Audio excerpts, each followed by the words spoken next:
बाबा की जय। हे परवरदिगार, सबके राखनहार, सबकी रक्षा करने वाले, तुम्हारा कोई आदि नहीं है और न तुम्हारा कोई अंत है। तुम अद्वैत हो, तुम तुलना से परे हो और तुम्हारा पार कोई नहीं पा सकता है। तुम्हारा कोई रंग और रूप नहीं है, तुम आविर्भाव से रहित हो और तुम गुणातीत हो। तुम अपार हो और अगाध हो, कल्पना और धारणा से परे हो, शाश्वत और अनश्वर हो। तुम अखंड हो और दिव्य नेत्रों के सिवाय और किसी भी प्रकार से तुम्हें कोई नहीं देख सकता है। तुम्हारा अस्तित्व सदैव था, तुम सदैव रहते हो और तुम सदैव रहोगे।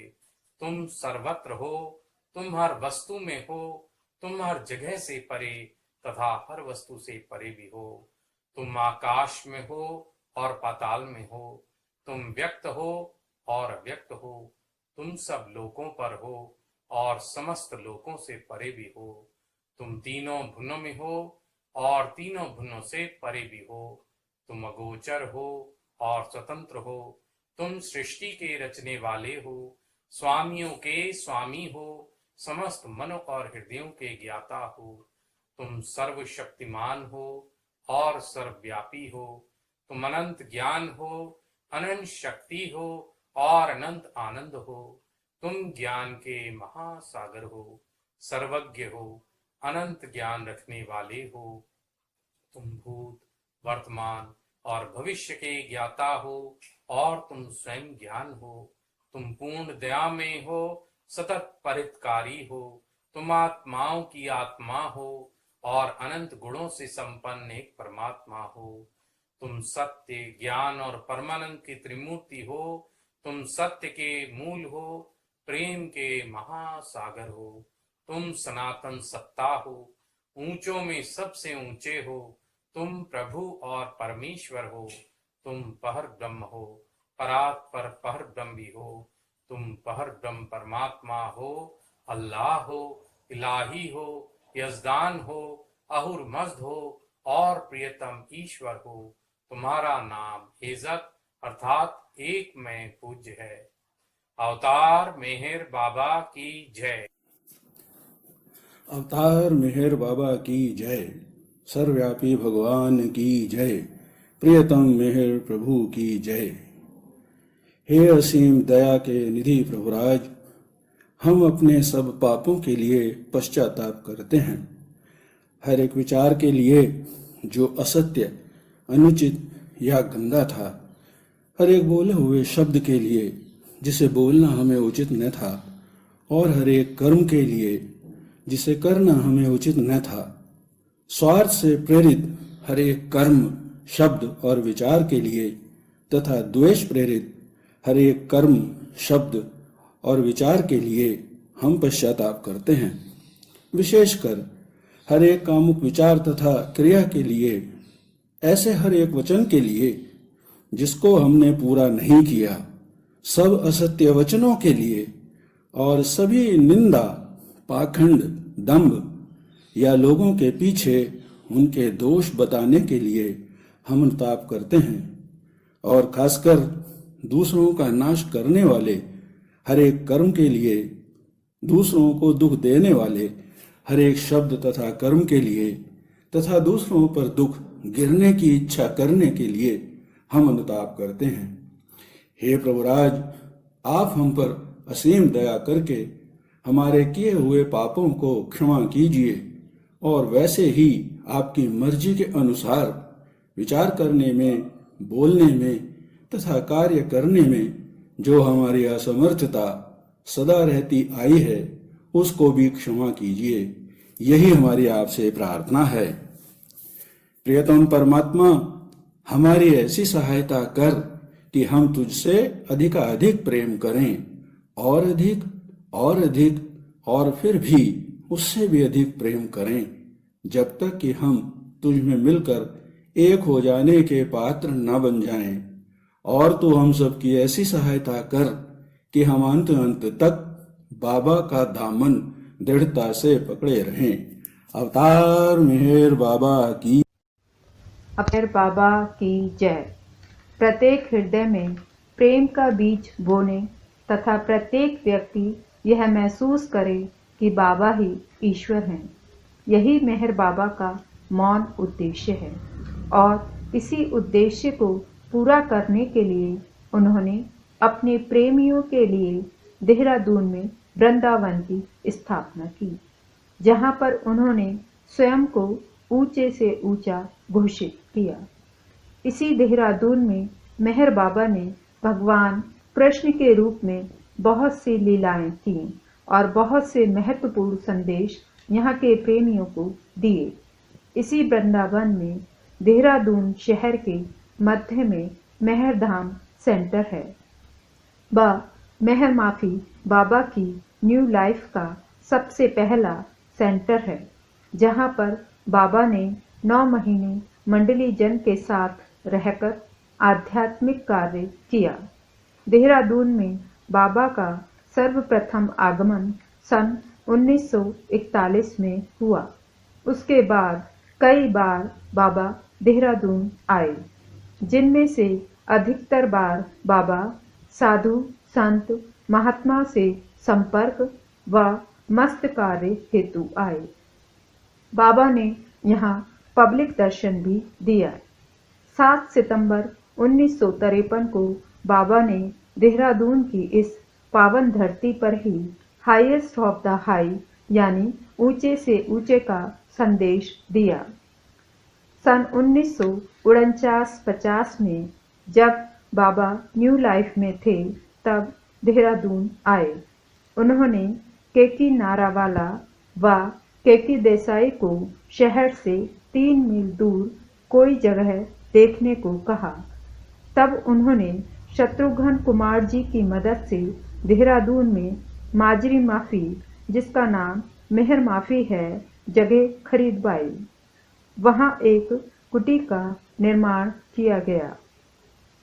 बाबा व मंडली जन 12 जनवरी 1950 को स्वामी विवेकानंद के जन्मदिन के अवसर पर इसी मेहर माफी में रहने के लिए आए। फरवरी के महीने में देहरादून में बहुत ठंड थी। धुंध इतनी ज्यादा थी कि मसूरी की पहाड़ियां भी देहरादून से दिखाई नहीं दे रही थी। सुबह 5 बजे नाश्ते के बाद बाबा जब मंडली जन से मिले तो उन्होंने हमेशा की तरह प्रत्येक से पूछा कि रात में ठीक प्रकार सोए या नहीं। जब डॉक्टर नीलू से बाबा ने पूछा तो उन्होंने कहा कि वो ठीक से नहीं सो सके, क्योंकि it is cold cold cold. तब बाबा ने कहा, we are neither young nor old, or everything is sold, neither we have silver nor gold, there is new life all told. अर्थात ना तो हम युवा हैं ना ही बूढ़े, हमारी हर चीज बिक चुकी है। ना तो हमारे पास चांदी है ना सोना है, बस सिर्फ यह न्यू लाइफ है।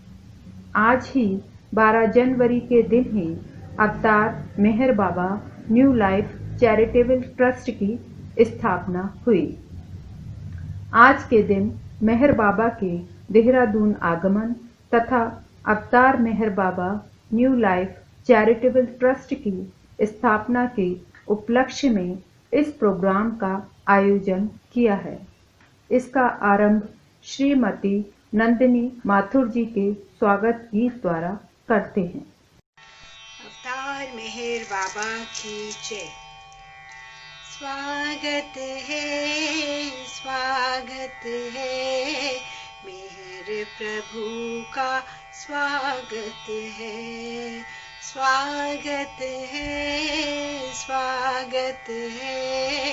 मेहर प्रभु का स्वागत है। देहरादून में प्रथम आगमन मेहर का जादू छाया। देहरादून में प्रथम आगमन मेहर का जादू छाया है। स्वर्ग धरा पर आया है, स्वर्ग धरा पर आया। स्वागत है, स्वागत है, मेहर प्रभु का स्वागत है। आज मेहर के स्वागत में ये बंधन वार बंधाया। आज मेहर के स्वागत में ये बंधन वार बंधाया है। आज दिवस शुभ आया है, प्रथम आगमन आया। स्वागत है, स्वागत है, मेहर प्रभु का स्वागत है।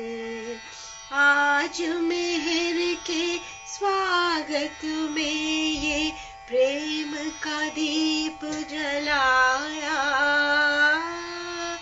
आज मेहर के स्वागत में ये प्रेम का दीप जलाया।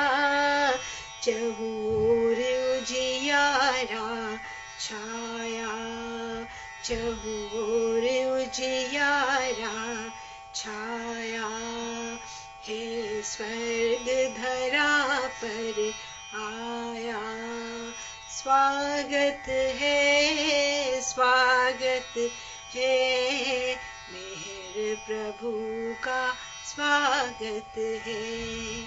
आज मेहर के स्वागत में ये कुमकुम थाल सजाया। आज मेहर के स्वागत में ये कुमकुम थाल सजाया। हर्षित भूमंडल सारा, हर्षित भूमंडल सारा। स्वागत है, स्वागत है, मेहर प्रभु का स्वागत है। देहरादून में प्रथम आगमन, मेहर का जादू छाया है, स्वर्ग धरा पर आया। स्वागत है, स्वागत है, स्वागत स्वागत स्वागत है। पिताजी, मेरे फादर शत्रुघ्न कुमार जी, जो कि फ्रीडम फाइटर थे और काफ़ी समय से ब्रिटिश प्रिजन में, ब्रिटिश जेल में थे। जब वो वहाँ से जेल से छूटे काफ़ी सालों के बाद, तो उनकी एक तरह से पहले तो परमात्मा को नहीं मानते थे, पर धीरे धीरे उनके मन में इच्छा सी जागने लगी कि किसने मुझे जेल से बाहर निकालने में मदद की, क्योंकि उन्होंने भगवान की मदद मांगी थी इस समय। तो जब वो अपने घर आ गए, वो एक किसान की तरह से जीवन शुरू किया उन्होंने। और आप इस जगह का नाम बार बार सुनेंगे, माजरी माफी। तो ये एक छोटा सा, बहुत ही छोटा सा गांव था माजरी माफी, शहर से काफ़ी दूर। तो माजरी माफी में उन्होंने अपनी पत्नी और बच्चों के साथ अपना जीवन शुरू किया। तो जब वो वहाँ माजरी में रहते थे और अपनी थोड़ा बहुत पॉलिटिक्स में भी उनका ध्यान था, जो कि बाबा ने बाद में मना करवा दिया था कि पॉलिटिक्स में नहीं रहना, पर इस समय वो अभी भी पॉलिटिक्स में थे। तो एक बार काफ़ी सालों के बाद, जेल से छूटने के 4-5 साल के बाद, वो अपने घर के आंगन में बैठे हुए थे और उन्होंने देखा कि एक टोंगा है। उन दिनों टांगा जो भी कहते हैं, उसमें हॉर्स कार्ट, उसमें 4 जने आए। वो पुराने बाबा प्रेमी थे, जैसे किशन सिंह, केकी नारावाला, केकी देसाई और भी कोई रहने नाम याद नहीं है। तो वो आए और फादर के घर के सामने उन्होंने टोंगा रोका और फादर से बात करने के लिए तैयार हो गए। तो जब वो फादर ने पूछा कि हाँ आप कौन लोग हैं, कैसे आए, तो उन्होंने बताया कि हमें इस जगह पे कुछ जमीन चाहिए, और ऐसी जमीन चाहिए जिसमें कोई छोटा सा कॉटेज भी हो, और उसमें हमें उसको फिर आप हमारी मदद कर सकते हैं। तो फादर ने कहा हाँ, हमारे काफ़ी पड़ोस में समथिंग लाइक 500 मीटर की दूरी में ये जगह है, और जो उसका जो ओनर है वो उसे बेचना चाहता है, तो अगर आप चाहें तो मैं आपकी मदद कर सकता हूँ। तो उन्होंने फिर उसको कांटेक्ट करा। उनका कांटेक्ट करने के बाद वो ज़मीन मेरे फादर ने उनकी मदद करी, क्योंकि फादर ऑनरी मजिस्ट्रेट भी थे, तो उन्हें मालूम था कि किस तरह से कहाँ जाना है, किस तरह से ज़मीन खरीदनी है, किस तरह से उसको मतलब सब जो होता है ट्रांसफ़र वगैरह करवाना, पेमेंट करना, वो सब। तो उन्होंने उनकी इन बाबा प्रेमियों, इन जो 4 लोग थे उस समय, उन्हें फादर को नहीं पता था कि ये मेरे बाबा भी कोई हैं और ये मेरे बाबा प्रेमी। उनके लिए ये सिर्फ 4 शहरी लोग थे जिनकी उन्होंने मदद करी। तो जब मदद कर रहे थे तो बीच बीच में वो सुनते थे मेरे फादर इन लोगों के साथ, इनके जो ये लोग बातचीत करते थे आपस में, हाँ हाँ ये जगह बहुत पसंद आएगी। बाबा ने इन्हें कहा था कि किसी को मत बताना कि मैं कौन हूँ, मेरी आइडेंटिटी नहीं। तो बाबा को कोई भी मेरे बाबा या कुछ नहीं कहते थे, या बाबा सिर्फ कहते थे, जैसे किसी ने पूछा कि आप किसके बारे में बात कर रही, कि हमारे बड़े भाई बिग ब्रदर के बारे में बात कर रहे हैं। तो फिर बीच बीच में फादर कहते, तो ये लोग कहते थे हम हमारे बड़े भाई को ये जगह बहुत पसंद आएगी, पर ये कॉटेज ठीक नहीं है, जरा टूटा हुआ है, आप मदद कर सकते हैं। तो फादर ने कहा हाँ, क्योंकि फादर वैसे कोई जॉब सर्विस वगैरह कुछ नहीं थी, तो घर में से ही फार्मिंग करते थे, मदर फादर दोनों उसी में बिजी रहते थे। तो क्या हाँ मैं इसमें मदद कर। तो फादर ने फिर उनको वो जो अभी भी वो माजी माफी में है, जिसे मिहिर कुटिया के नाम से जाना जाता है, उसको रिपेयर करने में, उसमें एक्स्ट्रा रूम ऐड करने में, उसमें प्रॉपर वरांडा हॉल बनाने में, जिसमें बाबा बाद में आए थे, तो वो उसमें पूरी मदद करते थे। तो काफ़ी समय से ये मदद इसमें बाबा मेरे पिताजी उसमें मदद कर रहे थे बाबा प्रेमी की। फिर थोड़े दिनों में एक ऐसा न्यूज़ आई कि यहाँ हमारे बड़े ब्रदर जो हैं, बड़े भाई जो हैं, मतलब बाबा, उनके वो किसी मंडली को यहाँ भेज रहे हैं। तो उन्होंने, बाबा ने पहले वहाँ केकोबाद को भेजा। तो केकोबाद आके इस जगह पे रहने लगे, और बाबा ने बाबा प्रेमी ने हमारी फैमिली से रिक्वेस्ट करा कि अगर आप उनको भी देख उनके लिए भी खाना कर सकते हैं, उनको देख, वैसे ज़्यादा बूढ़े नहीं थे वो, पर फिर भी उनको देखना कि अकेले हैं, उनके लिए कोई नौकर का इंतज़ाम करना, खाने। तो फादर ने कहा हाँ हम फार्मर हैं, बहुत खाने का है, ये है वो है, तो हम जरूर उनकी मदद करेंगे। फिर तो केकोबाद जो थे, उन्होंने पहली बार मेरे फादर के सामने बाबा का नाम लिया। थोड़ा सा इंट्रोडक्शन केकोबाद के बारे में। केकोबाद बाद में मेहराबाद में रहते थे, जो कि बाबा के बहुत नज़दीक थे, और बाबा ने उन्हें हजारों थाउजेंड्स ऑफ लाखों टाइम अपना बाबा का मेहर बाबा नाम रिपीट करने के लिए कहा था। और बाद में कहा था कि ये केकोबाद जो है वो जो है मुझे जानते जो मैं हूँ, मतलब वो सिर्फ परमात्मा को उस टाइम बाबा ने डिक्लेयर करा था कि केकोबाद मुझे जो मैं हूँ जानते हैं। ओके, तो वापस आते हैं स्टोरी में। तो फिर अभी केकोबाद ने थोड़ा बहुत बाबा के बारे में बताया। फिर समय आया कुछ महीनों के बाद, ऐसी खबर आई कि मेहर बाबा देहरादून आ रहे हैं। अब उन्होंने मेहर बाबा का नाम तो सुन लिया था, पर नहीं जानते थे कि मेहर बाबा कौन है, कैसे लगते हैं, कुछ फोटो नहीं देखी, कुछ नहीं कर। तो कि मेहर बाबा देहरादून आ रहे हैं, और तो इन बाबा प्रेमी जो कि अब फादर के फ्रेंड्स बन चुके थे, केकोबाद, जिनको हमारी फैमिली लुक आफ्टर करती थी, उन्होंने कहा कि बाबा देहरादून के रेलवे स्टेशन में आ रहे हैं, अगर आपको चाहिए तो आप आके उनको मिल सकते हैं वहाँ। तो मेरे फादर ने को बहुत इच्छा हो गई कि ये भाई कौन है, ये बड़े भाई, ये कौन जो है जिनका नाम मेहर बाबा है, जिनको लोग इतने रिस्पेक्ट से, इतने ओबीडियंस के साथ उनका काम करते हैं। तो उन्होंने कहा हाँ मैं भी रेलवे स्टेशन जाऊंगा। तो जब ट्रेन का टाइम हुआ, सब दूसरे बाबा प्रेमी भी उधर पहुंच गए, तो फादर भी उनके साथ पहुंच गए। पर वो सिर्फ इन 4 लोगों को जानते थे और को बात भी जानते थे, बाकी किसी को नहीं जानते थे वहां। उन्होंने क्या करा, दूर खड़े होके देखने लगे कि ये कौन है, ये कौन, ये बाबा कौन है। सो दूर खड़े होकर जब वो देख रहे थे तो उन्होंने देखा, अब फादर ने हमें ये बातें बताई, उन्होंने हमें ये लिख के भी अपनी हैंड राइटिंग में दिया हुआ है। तो एक्सक्यूज मी, तो उसमें फादर ने बताया कि पिताजी ने बताया कि मैं दूर खड़ा हो गया, काफी दूर खड़े होके मैं देखने लगा कि ये कौन है ये।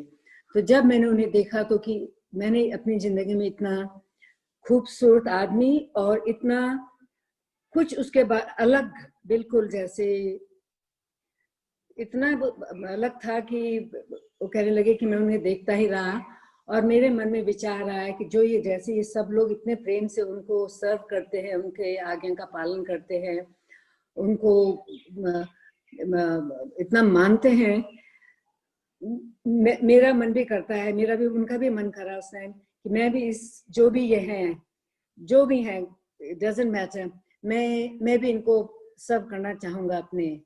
तो उनके मन में ये विचार आया कि मैं भी अपनी जिंदगी भर इनको सर्व करना चाहूंगा। तो अब देखो बाबा का काम शुरू हो जाता है। जब मेरे फादर के अंदर ये विचार आया कि जो भी ये हैं कोई फर्क नहीं पड़ता, मैं भी इनको सर्व करूंगा, उसी टाइम बाबा ने, फादर ने देखा कि बाबा अपने जो लोग थे उनके आगे भी काफी लोग इकट्ठा होने लगे थे। फादर को नहीं पता था कि इतने सारे बाबा प्रेमी हैं, सब इकट्ठा होने लगे बाबा के चारों तरफ। तो बाबा ने उनको देखकर कहा कि तुम लोगों ने खाने का इंतजाम करा, हम लोग कितने दिन से ट्रैवलिंग कर रहे हैं, हमने ढंग से खाना नहीं खाया और सभी भूखे हैं, तो कुछ खाने। तो जितने भी बाबा प्रेमी थे जो उनके बहुत नजदीक के थे और जो दूर दूर से भी आए थे, वो सारे एक्साइटमेंट में बाबा को मिलने के लिए, किसी के दिमाग में विचार नहीं आया कि कुछ लेके जाना भी है कुछ। और बाबा का क्या था, बाबा रेलवे स्टेशन में थोड़े समय के लिए थे, उसके बाद वो अभी माजरी माफी नहीं आ रहे थे, इस कुटिया में नहीं आ रहे थे जो उनके तैयार की गई थी, वो और आगे जा रहे थे, राजपुर की तरफ, मसूरी की तरफ, किधर भी दूसरी तरह जा रहे थे। पर देहरादून लास्ट रेलवे स्टेशन है, तो वहां से उनको कार से इससे उससे इधर उधर बाबा प्रेमी ले जाएंगे। तो उन्होंने कहा अरे तुम तो ऐसे देख रहे जैसे तुमने कुछ खाने वाने का इंतजाम नहीं करा। फिर उन्होंने कहा, बाबा जब भी कुछ विचार करते थे तो अपना ऐसे चेहरा पकड़ के कहते थे, हो सकता है, कुछ हो सकता है, खाने का इंतजाम हो सकता है। तो मेरे फादर जो बहुत दूर से खड़े होकर सब कुछ तमाशा देख रहे थे, उन्होंने जैसे स्कूल बॉय होता है अपना हाथ ऊपर करा, हाँ मैं खाना ला सकता हूँ। तो बाबा ने कहा कौन है ये, कि तो उन्होंने कहा, इंट्रोडक्शन कराया उनका कि कम इधर आओ, कुमार, मेरे फादर को कुमार के नाम से जाना जाता था, तो कुमार यहाँ आओ। तो कुमार को बुलाया गया। तो फिर बाबा को कहा, बाबा यही कुमार हैं जो इतने मेहनत से इन्होंने हमारे मदद करी है जमीन खरीदने में। सॉरी, ये जो प्रोग्राम है न्यू लाइफ के बारे में, और ये सब कुछ न्यू लाइफ के टाइम हो रहा था। बाबा का वहाँ जमीन, अपने प्रेमियों को भेज के जमीन ढूंढवाना, जमीन खरीदना, फादर का मदद करना, ये सब कुछ जो था ये न्यू लाइफ के टाइम, न्यू लाइफ शुरू हो गया था। और ये हो रहा था, ये था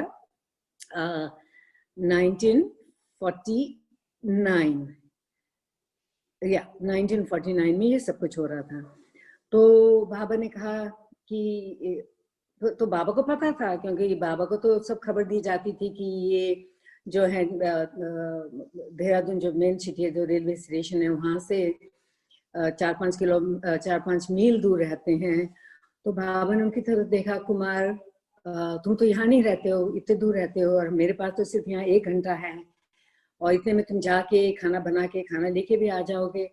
तो फादर ने कहा कि हाँ मेरे पास मोटरसाइकिल है, मैं घर जाऊंगा और 1 घंटे के अंदर आ जाऊंगा। तो बाबा ने कहा ठीक है। बाबा ने मुस्कुराते हुए फादर को जाने दिया। तो मैं, फादर जब जा रहे थे तो उन्होंने देखा कि कितने लोग हैं बाबा के आगे आसपास जो नजदीक के। तो एक नोट बनाया अपने दिमाग में कि मैं इतना खाना लेके आ जाऊंगा। तो बाबा की कृपा से वो ठीक 1 घंटे के अंदर वापस आ गए। उन्होंने अपने घर जाके अपनी वाइफ, मेरी माता जी जिनका नाम सुभद्रा कुमार था, जो अब नहीं है, जो बाबा के साथ हैं, 1-1.5 साल पहले वो बाबा के पास चली गई। तो उन्हें कहा कि मुझे खाना ले जाना है और उधर क्या बन सकता है, क्या जल्दी से जल्दी।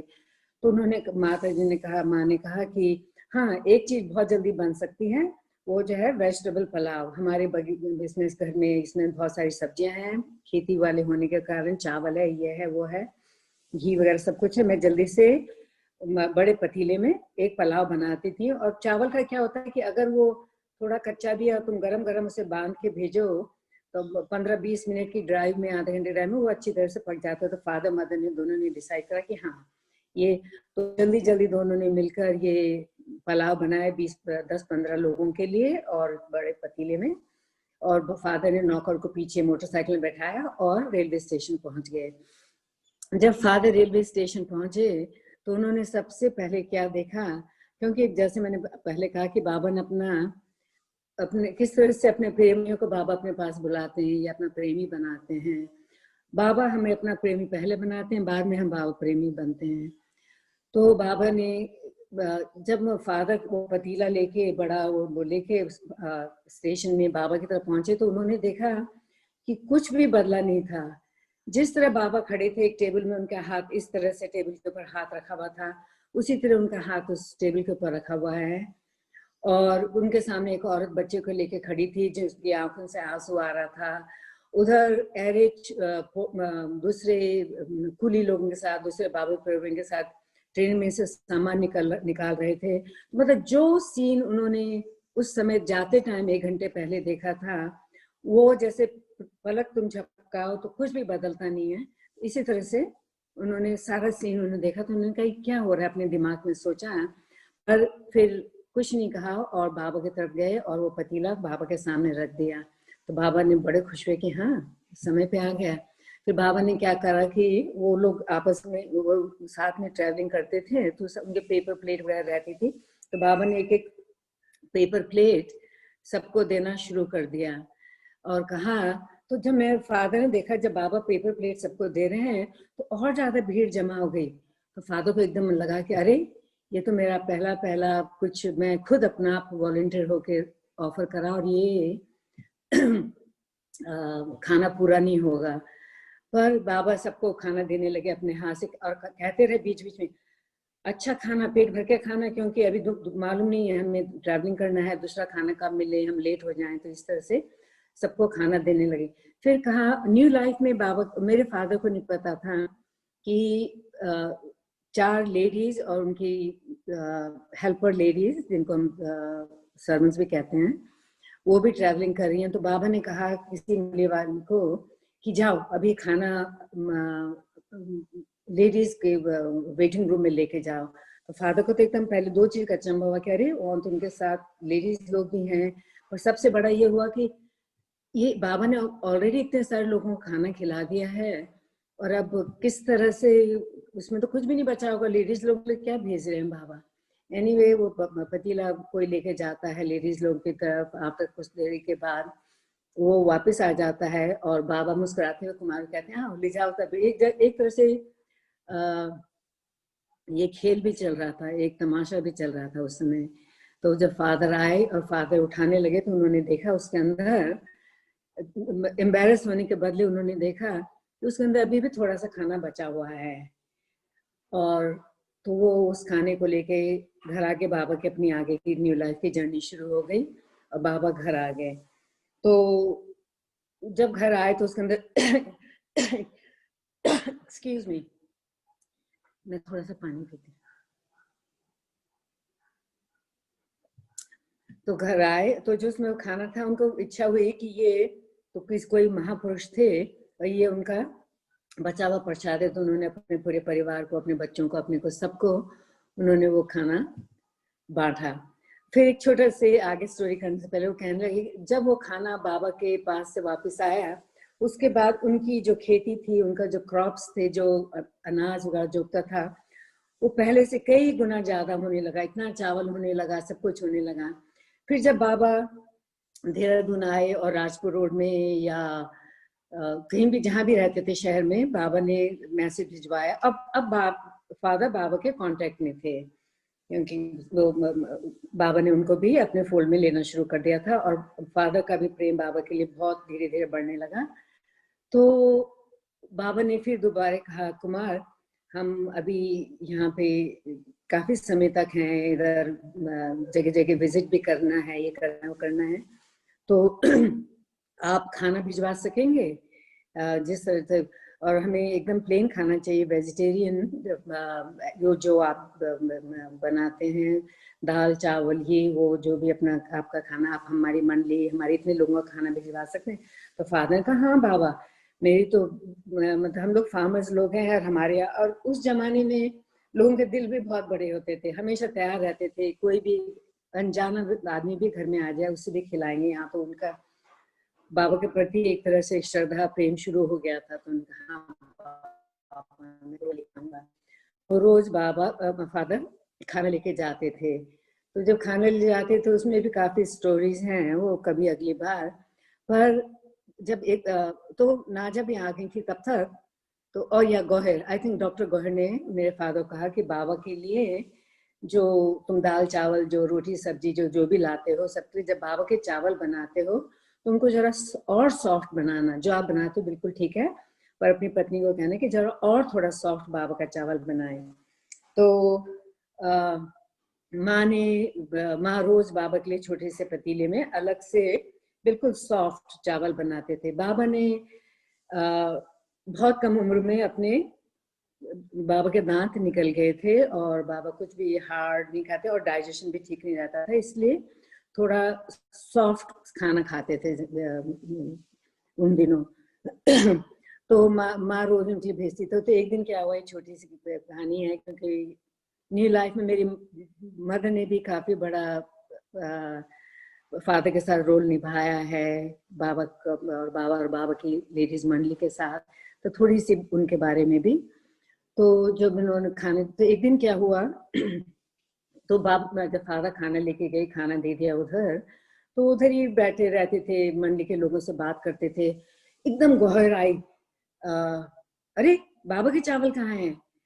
तो फादर ने तो देखा नहीं था, वो उन दिन पहले जो कपड़े से पूरा बंडल बना के वो नौकर के साथ जो लेके आते थे, उसी में सब कुछ जाता था, दाल चावल रोटी सब्जी जो भी होता था।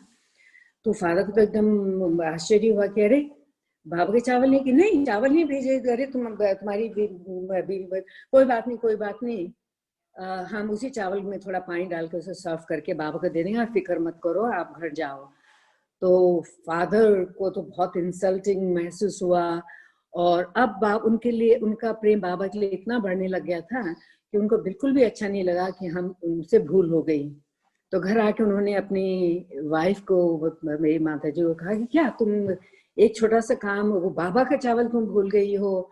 तो मदर भी बाबा के लिए रिस्पेक्ट शुरू हो गया था। पर उस जमाने में, ये 49 की बात है, हर हिंदू परिवार, हर कोई भी रिलीजियस हो, उनके अपने देवता होते हैं, अपने इष्ट देवता होते हैं, वो सास होती हैं, परिवार होता है, तो उनकी पूजा। पर कोई भी साधु गुरु कोई भी आता है, उनके लिए रिस्पेक्ट शुरू हो जाता है, पर एकदम परमात्मा की तरह उनको मानना शुरू नहीं हो जाता है, उसके लिए समय लगता है धीरे धीरे उनके परमात्मा के प्रति। तो क्योंकि फादर तो पहले से किसी को नहीं मानते थे, कभी मंदिर वगैरह नहीं जाते थे, उनके लिए तो बाबा एकदम धीरे धीरे पूरे परमात्मा की तरह वो अपने मन में उनको मानने लगे। और उनको वो भी नहीं था कि परमात्मा है कि नहीं है, बस बाबा को प्रेम करने लगे। तो जब माता जी को उन्होंने कहा कि अरे तुम चावल भूल गए, गुस्से में डांट के कहा, तो माने भी जैसे हस्बैंड वाइफ करते, उन्होंने भी आर्ग्यू करा कि तो क्या हो गया, एक दिन भूल गए तो मैं जानबूझ के तो नहीं भूली, हो गया, कौन सी बड़ी बात है ये। तो फादर ने गुस्से में आके उनको एक थप्पड़ मार दिया, गंदी बात। तो जब थप्पड़ मार दिया तो क्या कहते हैं, जैसे ये हुआ, दोनों हस्बैंड वाइफ के बीच में प्रॉब्लम हो गया। मेरी माता जी उस समय प्रेग्नेंट थी, और मैं उनके स्टमक में थी, तो मेरे को लेके प्रेग्नेंट थी। तो उन्होंने तो वो काफी दुखी हो गई, ये हो गया वो हो गया। तो उसी टाइम साइकिल में कोई बाबा प्रेमी आया, बाबा को कोई बहुत नजदीक का, और कहने लगा कि कुमार मुझे बाबा ने भेजा है और बाबा ने कहा है कि जब तुम घर जाओ तो बिल्कुल भी नाराज मत होना, अपनी बीबी से कोई बड़ी बात नहीं, बिल्कुल भी नाराज मत होना, कुछ भी गुस्सा मत करना। भाई ये बाबा ने मैसेज भिजवाया है। तो मेरे फादर ने कहा कि अरे थोड़ा लेट हो गया है अभी। मैंने तो गुस्से में आके अपना हाथ भी उठा दिया, क्योंकि उन्होंने कहा अरे ये तो गलत हो गया, बाबा का इच्छा थी कि तुम बिल्कुल भी नाराज ना होना उनके साथ। कोई बात नहीं, अब हो गया जो हो गया। तो फिर कहानी खत्म। पर कहानी फिर भी खत्म नहीं हुई थी क्योंकि जब बाबा कभी कभी आते थे माजरी गांव में, जब देहरादून शहर में थे। जब दूर थे तब तो नहीं आ सकते, जब माँ पहाड़ों के तब जाते थे, मसूरी जाते थे तब नहीं, पर जब देहरादून में थे तो उस टाइम कभी कभी आते थे। तो एक दिन बाबा आए और बिना बताए हुए, तो माता जी तो तैयार भी थी, वो किचन में थी, खाना वाना बना रही थी, काफी प्रेग्नेंट भी काफी हो रखी थी, उनका डिलीवरी का समय भी नजदीक आ रहा था। तो बाबा आए और बाबा ने कहा कि सुभद्रा कहाँ है? तो माँ बाहर आई, और जब वो बाहर आई तो बाबा ने, माँ तो हाथ जोड़ के प्रणाम करने लगी, जैसे कोई हिंदू फैमिली की औरत किसी भी संत महापुरुष के लिए करती हैं, ऐसे हाथ जोड़ के खड़े होके। तो बाबा ने भी उनके लिए हाथ जोड़े और बाबा ने उनसे माफी मांगी। देखो हमारे प्रीतम बाबा, तो उन्होंने दोनों हाथ जोड़ के बाबा माँ से माफी मांगी कि सुभद्रा मुझे माफ करना, मेरी वजह से तुम्हारे पति तुम्हारे ऊपर गुस्सा हुए और मुझे मतलब ये ठीक नहीं हुआ। तो माँ ने भी कहा नहीं बाबा नहीं, ऐसे नहीं। माँ रोने लगी, वो करने लगी सब कुछ। उस समय माँ ने कहा कि मेरे अंदर भी एक बाबा के प्रति एक अलग तरीके का प्रेम, देवी प्रेम जिसे कहते हैं, जो हम बाबा को करते थे ऑल ऑफ अस, वो उसकी शुरुआत हुई। तो फिर बाबा ने मुड़ के कुमार की तरफ देखा, कहा कभी भी जिंदगी में ऐसा दोबारा ना हो।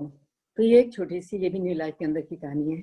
फिर उसके बाद क्या हुआ कि धीरे धीरे बाबा समय आने लगा और बाबा धीरे धीरे गांव में और ये माजरी माफी में ज्यादा आने लगे। फिर मेरा जन्म नवंबर में हुआ,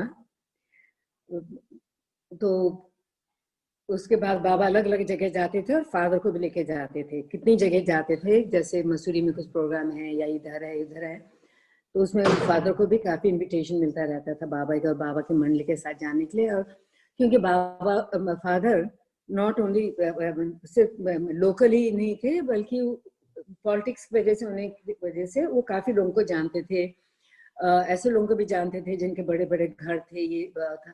तो फादर क्योंकि अपने कनेक्शन की वजह से जब भी कभी लाइक मसूरी में हो या कभी हरिद्वार जाना हो या मोतीचूर जाना हो, तो फादर बाबा के लिए घर रहने का इंतजाम भी करवा सकते थे, तो वो भी करते थे। तो ये अब एक बार न्यू लाइफ में कुंभ मेला, जो कि मेरे ख्याल से मार्च में आता है, मार्च के शुरू में, ये बड़ा कुंभ था उस समय, और बाबा उस कुंभ के मेले में जा रहे थे। तो जिसके लिए मेरे फादर ने पहले से हरिद्वार जाके एक किसी जान पहचान के लोगों के थ्रू एक बंगला ले लिया था बाबा के लिए और लेडीज मंडली के लिए। जेंट्स मंडली को इधर उधर के नजदीक में रहने का इंतजाम हो गया था। तो जब बाबा उधर जाने का जब समय नजदीक आने लगा, तो बाबा ने कुमार को कहा, फादर को कहा कि तुम तो चलोगे साथ में, पर अपनी वाइफ को भी ले आना।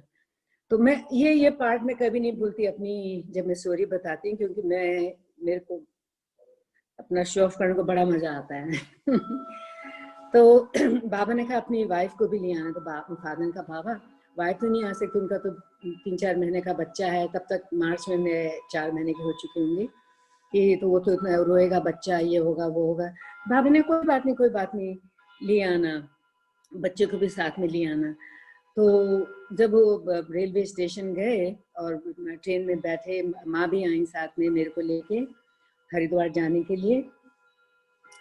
तो वो लेडीज कंपार्टमेंट में माँ और मैं, मीरा, मनी, गोहेर सबके साथ, मेहरू उनके साथ उस रूम में उस कंपार्टमेंट में बैठी हुई थी।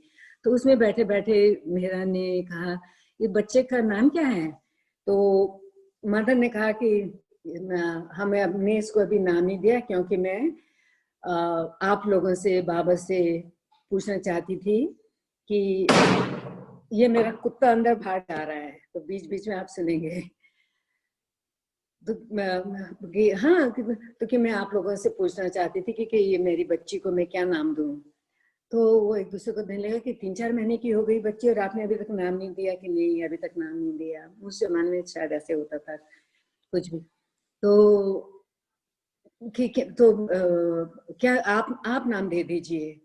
तो उन्होंने, मेहरा मनी ने एक दूसरे का मुंह देखा और कहा कि अच्छा हम नाम देंगे इसको। पर उस मेहरा मनी मंडली कभी भी कोई काम अपना आप नहीं करते थे बाबा की आज्ञा के बिना। तो उन्होंने कहा हमारे पास एक नाम है, हम बाबा से पूछ के बच्चे को नाम दे देंगे, मेहरा ने कहा। फिर उन्होंने बाबा से पूछा होगा कि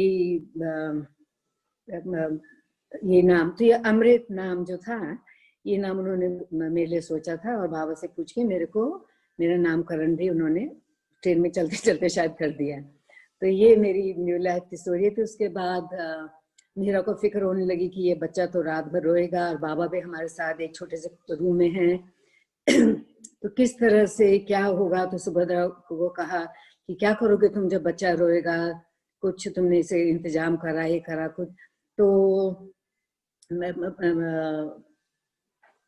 फिर खबर बाबा के पास गई, बाबा आपने तो सुभद्रा को और बच्चे को भी इनवाइट कर दिया और आप दिन भर इतना काम करते, इतना लोगों को मिलते हो, इतनी जगह जाते हो, ये होता है वो होता है, आप तो बहुत थके हुए रहते हैं रात को, अगर आप नींद अच्छी तरह से नहीं सो सके बच्चे की वजह से।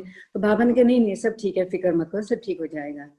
तो माँ बताती थी और मेहरा मनी भी बाद में बताती थी, जब तक वो थे कभी कभी वो लोग कहानियां सुनाते थे मंडली हॉल में, 70s में 80s में सब कहानियां सुनाते थे कि हाँ कि तो फिर अमृत को क्या, हमारे को तो फिक्र हो गई थी।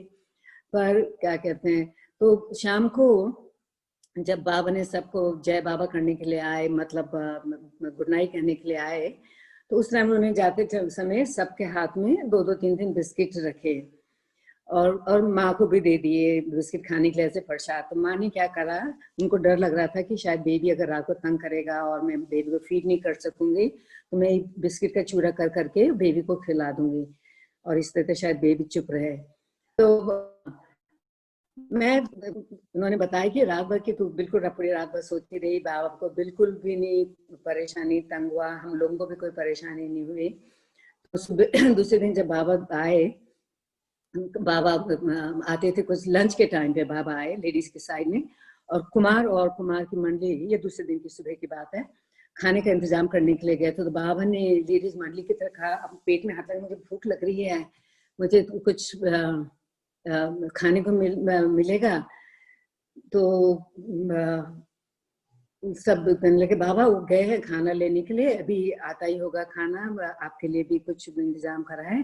पर मेरे को तो मेरी माँ बहुत शाय थी, आप लोग तो बहुत लोग उनको मिल चुके हैं, बाबा के सामने तो बहुत ही ज्यादा उनको बोलती भी कम थी। पर उन्होंने धीरे से वो बिस्किट कहा, बाबा मेरे पास ये बिस्किट हैं, आप खाएंगे?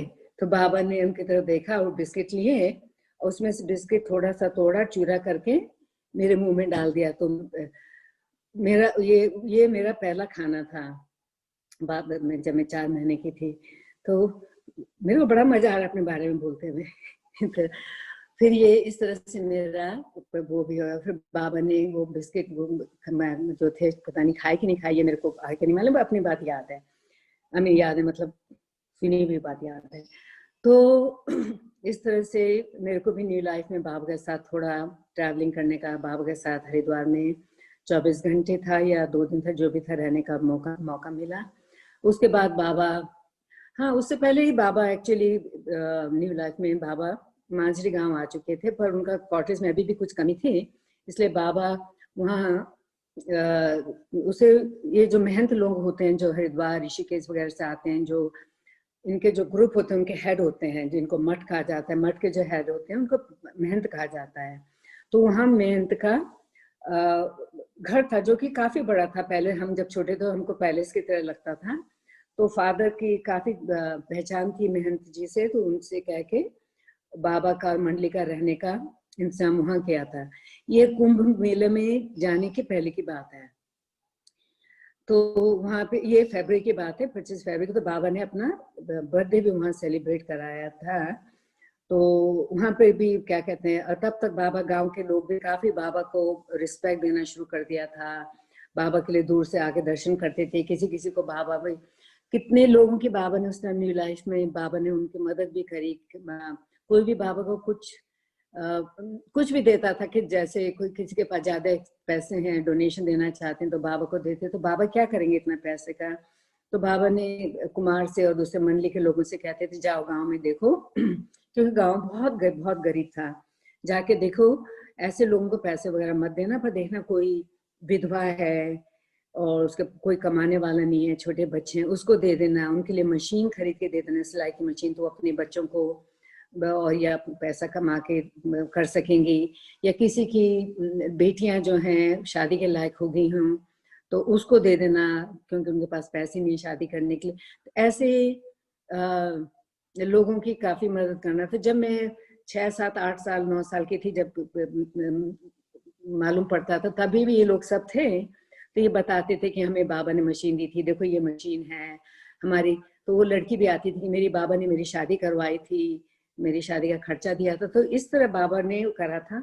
और फिर एक दिन जब ये बाबा का जन्म दिवस था, तो उन्होंने आगे दोबारे मेरे माता जी पिताजी को कहा कि तुम इंतजाम करना, और उसमें ये आलू और जो भी आलू के साथ तो बेसन वगैरह जो लगता है, उसमें पकौड़ियाँ बनेगी, भजिया बनेगी, और दूसरा हलवा बनेगा, जिसे यहाँ रवा कहते हैं, पर नॉर्थ इंडिया में इसे हलवा कहते हैं, जो भी हलवा का सामान होता है।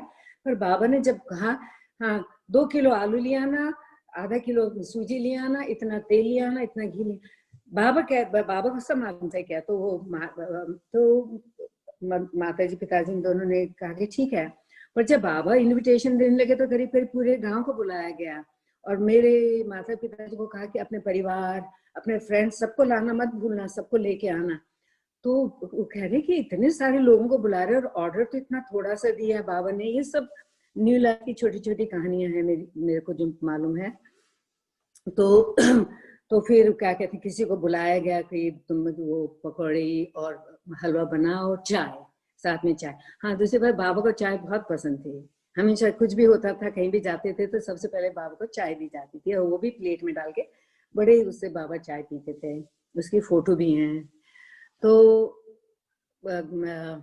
वहाँ पे सफी, तो जो आदमी आया जिसको मालूम था कि इतने हलवा वगैरह कैसे बनाना है, पकौड़ी चाय वगैरह सब, और बाबा खुद चाय और हलवा तो कोई दूसरा दे रहा, पर बाबा सबको हाथ भर भर के पकौड़ियाँ दे रहे, इतना सारा।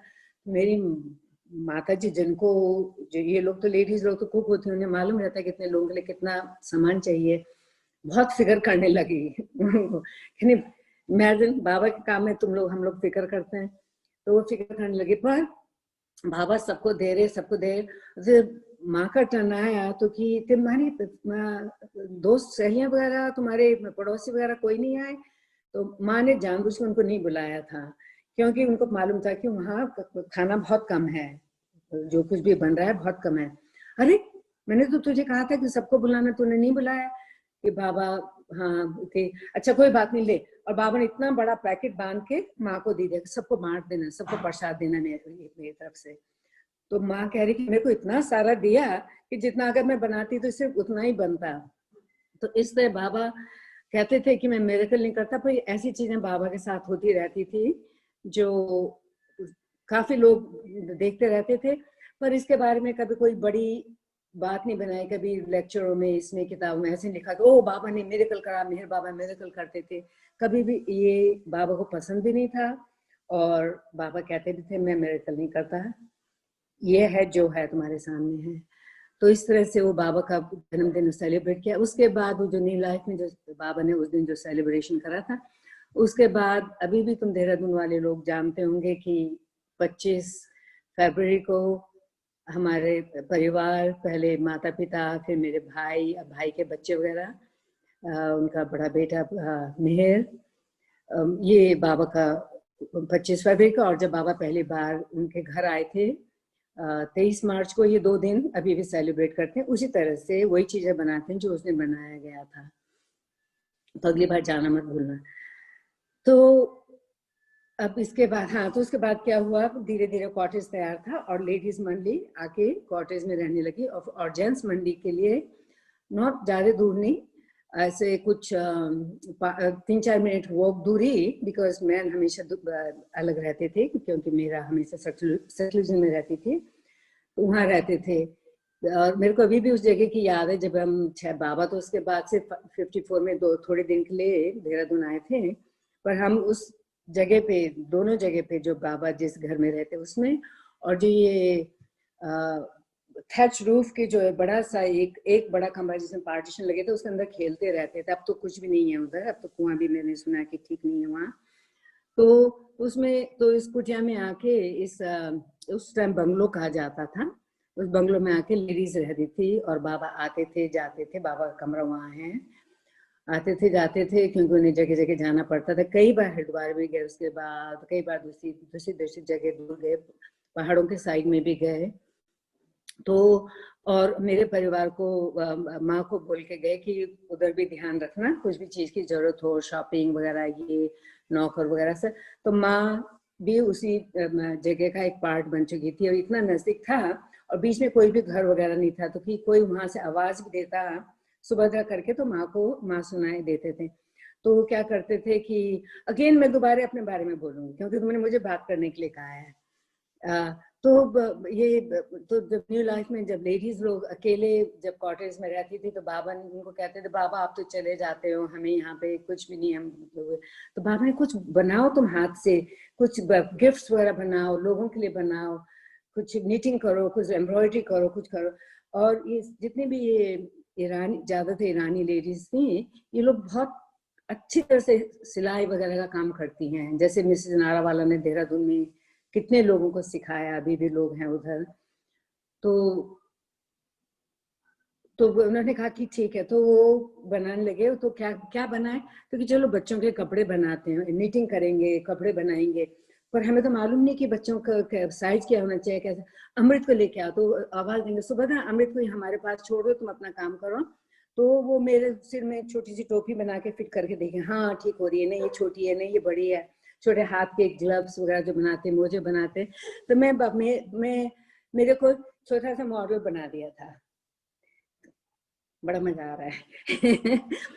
तो क्या कहते हैं, तो ये तो फिर ये एक तो ये बात हुई थी उस कॉटेज में। दूसरी हुई थी, माँ ये कहानी सुनाती थी कि एक बार क्या हुआ, जब बाबा गए थे तो कि मीरा को कैसे एंटरटेन करना।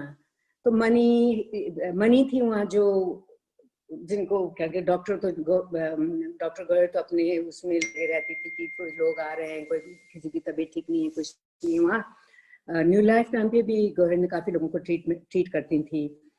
फिर नाजा को भी बुला दिया था, तो नाजा किचन का देखती थी, मेहरू घर वगैरह का, जैसे हाउसकीपर होती हैं, वो उसका काम करती थी। तो कि मेहरा को किस तरह से बिजी रखा जाए, 24 घंटे तो मीटिंग वगैरह नहीं कर सकते। तो मैंने कुछ नया नया कुछ करती थी। तो उन्होंने एक बार सोचा कि एक मेरा को थोड़ा चिढ़ाते हैं। तो मनी ने क्या करा, गई वो कहीं चुपके, उन्होंने एक बुरा साधु का भेष धारण कर लिया। और मनी इतनी अच्छी थी, जब उन्होंने मेरा का साधु का भेष धारण करा, और हाथ में पता नहीं कहाँ से वो चमटा लेके, और हाथ में बैगिंग बोल लेके, दाढ़ी धूड़ी लगा के, और गेट के पास आके भिक्षा मांगने लगे। तो घर आई भाग के, क्योंकि मेरा को ऑर्डर था अभी भी उसने कि कोई भी आदमी नजदीक ना आए, किसी आदमी की आवाज मेरा के कान में ना जाए।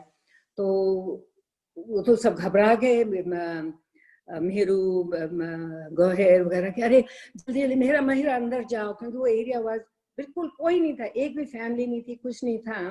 कभी भी कोई आदमी जाता था, कुछ होता था, तो मेहरा को अंदर भेज दिया जाता था। तो यहाँ तो भी साधु घर के अंदर घुसने लग गया धीरे धीरे, और चिल्ला चिल्ला के अलख निरंजन ये। तो घर तो एकदम बिल्कुल, मनी ने ऐसा रूप धारण किया था कि बिल्कुल भी कोई पहचान नहीं सके जैसे। तो और वो कह रही जा, कोई हिंदी भी अच्छी नहीं आती, जा निकल भाग जा, इधर नहीं है, यहाँ भिक्षा नहीं देते, जाओ यहाँ से, जा निकलो यहाँ से। तो वो जो साधु था तो और आगे आगे बढ़ता जा रहा था, तो क्या करे, तो उन्होंने चिल्लाए वो जोर से, सुभद्रा सुभद्रा, जैसे मैंने बताया कि घर इतने था कि जोर से। तो माँ ने सुना कि अरे ये तो घर की आवाज है, माँ दौड़ दौड़ के आई। तो जब माँ बताती थी, मैं वहां दौड़ दौड़ के गई, तो मैंने इस साधु को देखा, साधु अंदर की तरफ, तो पीछे से तो मैं साधु पर, जब मैंने सामने से देखा तो मैंने जूते पहचान लिए, जो कि गौर ने नहीं देखे। उन्होंने कि मेरे नहीं, कुमार के या पता नहीं किसके बूट पहन रखे थे वो वहां के, तो मैंने वो जूते देखे भी जूते लग रहे थे, वो देखा। फिर मैंने गौर से मनी आंटी की देखा, तो मनी आंटी की आंखें बहुत चंचल थी, रहती थी बहुत बिल्कुल, तो कि मैंने आंखें देखी और मेरे को तो मुस्कुराहट आने लगी। गौर, सुभद्रा तू भी रोक नहीं रही है साधु को, रुका इस साधु को।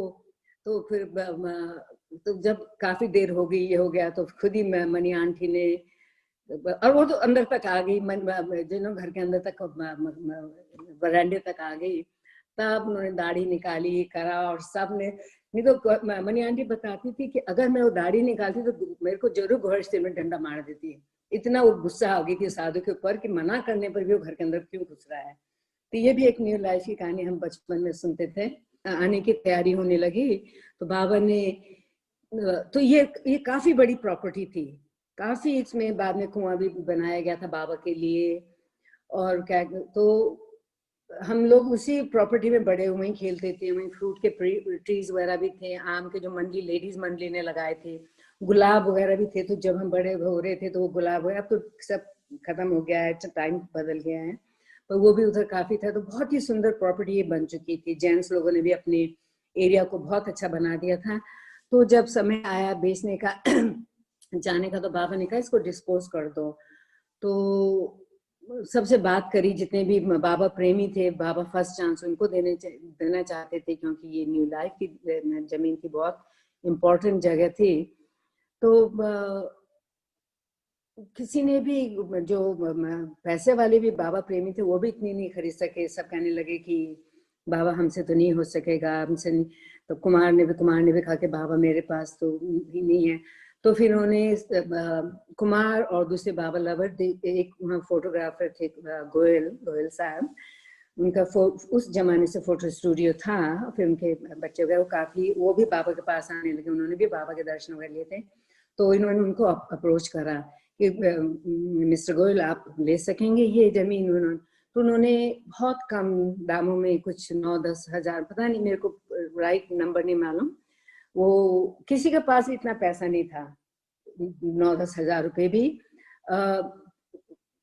कितने एकड़ कितने बीघा ये जमीन थी, पर फिर नहीं कर सके। तो ये तो वो जो फोटोग्राफर गोयल जो थे, उनके जिन स्टूडियो वगैरह थे, जिनका अच्छा बिजनेस चल रहा था, उन्होंने ये जमीन खरीद ली। उनका परिवार भी बड़ा था, तो उन्होंने सोचा, और पर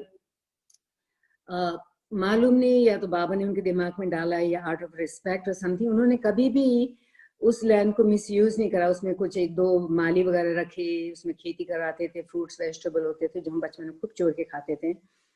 और वो कॉटेज को भी उन्होंने, फिर कॉटेज में भी एक कोई साधु को रखा था, कोई साधु आके उस कॉटेज में रहते थे, जिन्हें हम भी स्वामी जी कहते थे। और हम, मुझे भी उनके अभी तक याद है कि, और वो भी कोई साउथ इंडिया से थे, बहुत एजुकेटेड ज्ञानी पुरुष लगते थे, तो वो रहते थे वहाँ। और वो भी लोगों को दवाई वगैरह देते थे, तो इसलिए काफी पॉपुलर भी थे उधर।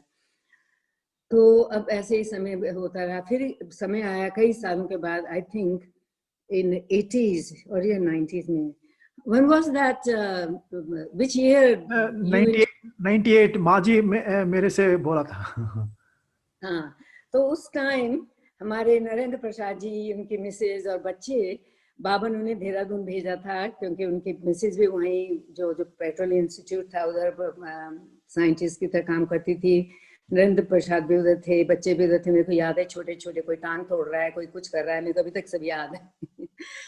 तो देहरादून में तो, और ये क्योंकि बाबा प्रेमी होने की वजह से नरेंद्र प्रसाद, उनका परिवार मिलने के लिए आते थे माँ को। कभी कभी तो माँ ने शायद बताया होगा आपको कि ये जमीन वो गोयल जी बेच रहे हैं, और एक बार जमीन चल जाएगी तो क्या होगा। तो नरेंद्र प्रसाद जी ने सब बाबा प्रेमियों को जगाया है और याद दिलाया कि आपको मालूम नहीं ये जगह कौन सी है, ये बाबा की न्यू लाइफ है। यहाँ बाबा ने इतना समय व्यतीत करा, इतना न्यू लाइफ का काम यहाँ पे है। क्यों ना सब मिलके थोड़ी थोड़ी थोड़ी थोड़ी जमीन खरीद ले और ये जो बाबा की कुटिया है उसे भी खरीद ले। और फिर बाकी तो थोड़े बहुत बाबा प्रेमी आए तो बाबा की कुटिया उसके चारों तरफ थोड़ी थोड़ी छोटे छोटे प्लॉट्स बनाए गए जो सब लोगों ने बाबा प्रेमियों ने लिए। और बाकी तो फिर बाद में तो बहुत बड़ी प्रॉपर्टी थी, इतना कोई अफोर्ड नहीं कर सकता था, तो बाकी तो बाहर के लोगों से डेवलपर्स ने खरीद लिया और लोगों ने। पर बाबा की कुटिया उसके चारों तरफ करीब करीब सब बाबा प्रेमियों ने वो जमीन ले ली थी। मैंने भी ली थी वहां पर बाबा के एकदम नजदीक में, जिसमें घर भी बनाया था। 10-15 साल तक हम लोगों ने वहाँ काफी इंजॉय करा। मेरे नेफ्यू रहते हैं, मेरे भाई के छोटे बेटे रहते हैं उधर वर्धन। तो ये तो इस तरह से वो जमीन, वो प्रॉपर्टी बाबा की कुटिया जिसको फिर धीरे धीरे रिपेयर किया गया बाबा प्रेमियों ने। उसके पीछे बड़ा, अब काफी साल पहले एक हॉल भी बनाया, कोई डॉक्टर वैश्य हैं उन्होंने डोनेशन देके उसके पीछे हॉल भी बनाया जहाँ बाबा प्रोग्राम वगैरह होते हैं। और हम लोग भी जब भी जाते हैं इतना अपने जो मदर फादर का, क्योंकि वो तो नहीं है तो उतना उस घर के लिए अभी उतना अटैचमेंट नहीं रह गया है। पर इस कुटिया में जाके अभी तक पूरा सब कुछ वो न्यू लाइफ का, न्यू लाइफ को तो याद नहीं है क्योंकि छोटे थे, पर पता था क्योंकि न्यू लाइफ का है। तो पर मेरे को उस कुटिया की, क्योंकि जब बाबा 53 था या 54 में जब बाबा आए थे देहरादून वापस 53 हाँ, तो उस समय मैं करीब 4 साल की थी और मेरे को बाबा की पूरी याद है। और क्या क्या याद है उस न्यू लाइफ कॉटेज की, मेरे को तीन टाइम बाबा की इतनी एज 4 होने पर भी तीन यादें बहुत याद हैं। तो दिस न्यू लाइफ कुटिया में जब बाबा आए थे तो हमारे पूरे परिवार को भी चाय के लिए बुलाया गया था और टाइम दिया गया था, इतने बजे आ जाना। तो करीब 4 बजे करीब मैं खेल रही थी तो मेरे को एकदम ख्याल आया कि अरे सब कहाँ गए। तो याद आया कि बाबा ने सबको बुलाया था और जब बाबा बुलाते थे ऐसे लिए तो बहुत खाने के लिए, इसके लिए उसके लिए कॉफी, बड़ा मजा आता था। लोग गाना गाते थे, भजन गाते थे और बाबा भी बातें करते थे, सबके बारे में पूछते थे। अरे मैंने तो ये मिस कर दिया। तो मैं भाग कर गई तो देखा कि उस कुटिया में जो आप लोग देखते हैं बरामदे में बैक वॉल में बाबा का छोटा सोफा की तरह एक छोटी सी सीट है, बाबा उसमें बैठे हुए हैं और नीचे कुछ दरीज लगी हुई है जिसमें लोग बैठे हैं। पर 3 साइड में, पहले उसमें लकड़ी का ट्रेलिस वर्क था 3 साइड में, और आधे कमरे में वॉल थी like U shape, this side walls and this thing, and बीच में दरवाजे वगैरह साइड से आने के लिए। तो ट्रेलिस जो बना हुआ था लकड़ी का, जो काम हो रखा था, उसके नीचे बेंचेस लगे हुए थे और उसमें बेंचों के पीछे वो ट्रेलिस जो विंडो थी उसमें विंडो सिल भी थी, वो एरिया भी था जिसमें सामान वगैरह भी रख सकते थे। तो मैं जब वो अंदर गई तो मेरे को अभी तक याद, में चुपचाप अंदर वॉक करा, बाबा ने ध्यान भी नहीं दिया। बाबा कभी इससे बात करे कभी उससे बात करे, किसी ने पोएट्री सुना रहा है तो मैं चुपचाप जाके बैठ गई उधर और बोर होने लगी। और मेरे को एकदम पता चल गया कि वो खाने पीने का प्रोग्राम था पूरा हो गया है, अब तो सिर्फ ये बात चल रही है। पर फादर की ट्रेनिंग की वजह से हम चुपचाप बैठे रहे, दूसरी सिस्टर्स वगैरह पूरी फैमिली चुपचाप बैठी हुई थी। तो मैं भी उस बेंच में जाके बैठ गई। तो बैठे बैठे बीच में बाबा ने एकदम मेरी तरफ से देखा और कहा पीछे देख अपने। तो मैंने पीछे, मेरे को अभी तक क्लियरली याद है, मैंने ऐसे पीछे मुड़ी तो उस विंडो सिल में जहाँ मैं बैठी थी वहां पर, जब मैं आई थी वहां बैठी तो मैं या तो बाबा को देख रही थी या पता नहीं क्या हुआ, मैंने नहीं देखा था। तो मैंने पीछे मुड़कर देखा तो उसमें 2 ये जो ग्लूकोज, पार्ले ग्लूकोज के बिस्किट होते हैं, जो 2 बिस्किट और एक केला वहां पे रखा हुआ था, तुम्हारे लिए खा लो उसको। तो मैंने वो उठाया, खाया। अब जान में जाना है कि मुझे भी मिला कुछ खाने के लिए। तो ये मेरे को याद है। दूसरे मेरे को याद है जब उसी टाइम जब बाबा ने जब बड़ा दर्शन दिया था राजपुर रोड में, जो राजपुर रोड में जो प्रोग्राम हुआ था उसमें हम सबको भी पूरी ट्रेनिंग के साथ ड्रेसअप करके उधर लेके गए थे और बताया गया था कि एक ही बार दर्शन लेना है। और उधर भी जब हम थे काफी टेंट वगैरह लगे हुए थे, काफी और बहुत भीड़ थी। और भीड़ इसलिए भी थी कि वहाँ सारे, आप लोगों ने फिल्म में भी देखा होगा कि वहाँ एक बाबा लवर थे उल्फत, उनका स्कूल था जिनमें बच्चे जो बोल नहीं सकते थे, सुन नहीं सकते थे, उन लोगों के लिए उन बच्चों का नन्ही दुनिया एग्जैक्टली नन्ही दुनिया।